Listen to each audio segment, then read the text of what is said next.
We got to talk about this new format data is starting to come together.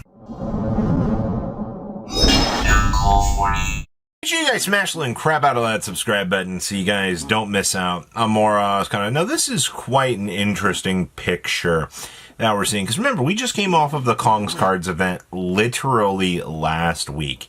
You know, where we saw Radiant Typhoon was just a crazy monster.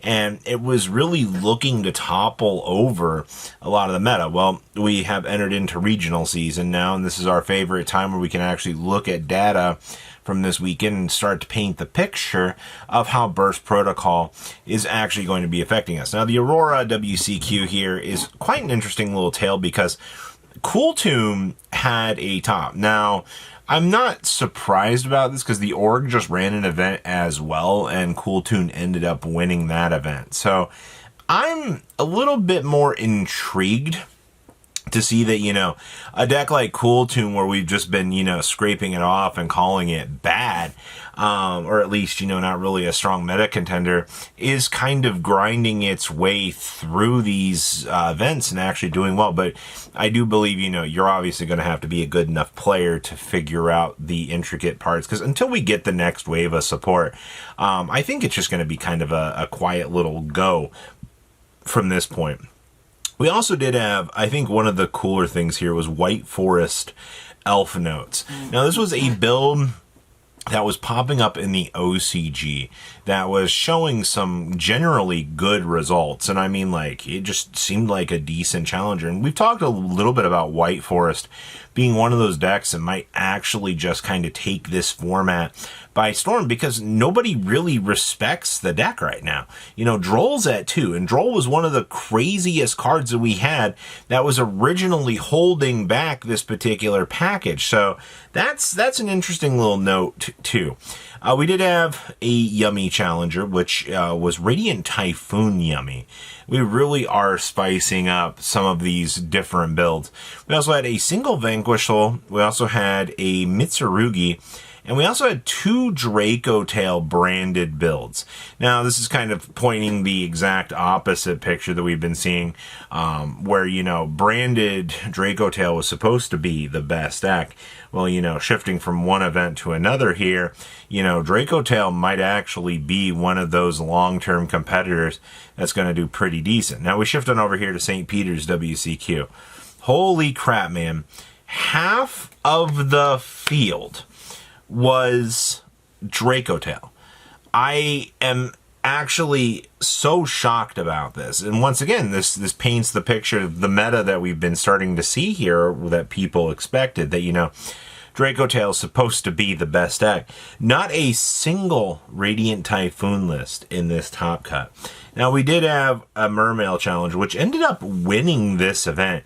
I think I'm more impressed that without a water barrier statue or some of the other consistency pieces that this deck had, that this was able to come out and actually win the event. Like, good stuff, man. We also did have a pure Yummy deck doing its job. Shockingly enough, we also had Monarchs. To be fair, Monarchs have definitely kind of come and gone throughout the seasons. And you gotta remember, it's a new set, alright? Like, if you're going into the meta and you have, like, kind of no expectations, bringing a rogue deck like Monarchs is gonna do pretty well. And then we've also got DDD, who managed to do well this event. I mean, this is one of those cases where I don't think a lot of people really respect DDD as a whole meta challenger. So that's definitely an interesting picture to be painted here. Now we shift on over here to Richmond. Richmond was pretty much the same case here. You had 4 Draco Tail variants in your top cut, and of which 3 of them were branded, and then one of them was the Magistus variant. Now, the reason why the Magistus variant looks like a build that you would even want to consider is getting at Zorowa plus, you know, another level 4 automatically makes the Incredible Ecclesia package, and then you can go down the Fallen of White to be able to do some of the little extra key play lines. I thought that was honestly something that felt very, very strong for what the deck had. We also had 2 Vanquishal variants. We also, finally, we have a Radiant Typhoon Challenger here, man. I don't know what took Radiant Typhoon so long, but Radiant Typhoon did win this event. That was a pretty interesting one. And then we don't have details on this, but this is Magistus Odeon ended up getting second place out of this event. I have no idea the level of intricacies or play lines that you would have to develop into a deck like this to get this to work. And I don't even know why we're playing Magistus Odeon together with this, but it's freaking hilarious that we do have, we'll probably have this list later in the week. Obviously, you know, we don't have any deck list just yet.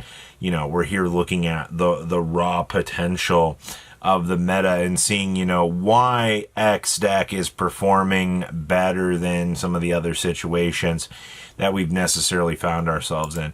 Shift over here to Seattle. Now, Seattle painted a pretty strong meta picture here. We had Draco Tail taking up 3 of the top 8, which I'm not surprised, honestly, to see this. I think Draco Tail being all the variants for branded was pretty strong.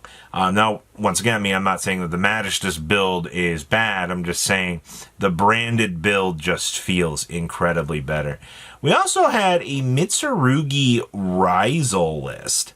I am more interested to know how they managed to bring back such an old concept. Because most of us remember that Mitsurugi and Rizal was such a strong combination a couple of metas back. But the fact that, you know, we're seeing this, and it got second place. Like, this was a real deck for this event, so that's interesting. We also did have another Radiant Typhoon challenger, and this Radiant Typhoon did in fact make its way into top 4, so I think that's kind of interesting. Same thing with Vanquishal, and of course, another one of those hidden gems, Azumina White Forest. This is typically what happens, people, when you actually put, you know, Droll to 2. A deck like this is bound to explode.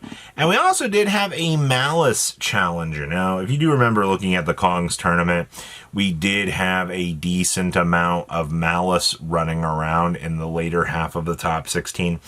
I don't think that the deck is by any stretch of the imagination dead. That's just not an accurate call.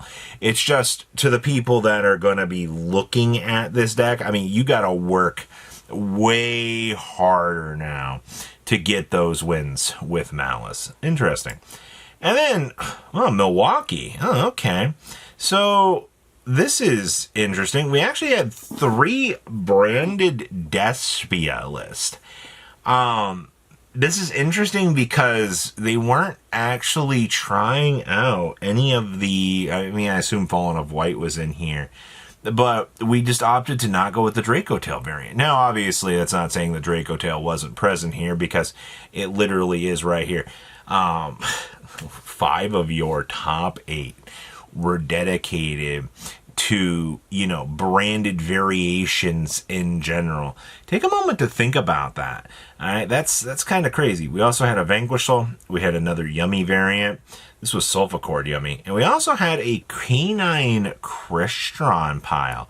You know, I thought the Canine Crystron days were kind of over, but I guess we were initially kind of wrong about that. That's interesting.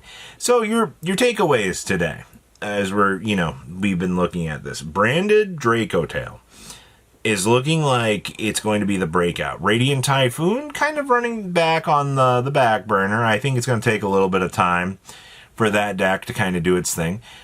Pure Branded might be a sleeper deck right now. And, looking at the results of this one regional, it could be one of those cases. We're a week away from the 300th at this point. Players are going to be grasping for any sort of crazy idea that they can pull from off of the top shelf to be able to, go, oh, I have this cool, crazy new idea. And sure, you might, but only time will really tell here with where things are going. But I think this paints a pretty interesting picture just off of the couple of events we have. So please, leave a comment down below, tell me what you guys think, and I'll see your beautiful faces back here later in the day, guys. Patrons, thank you. Thank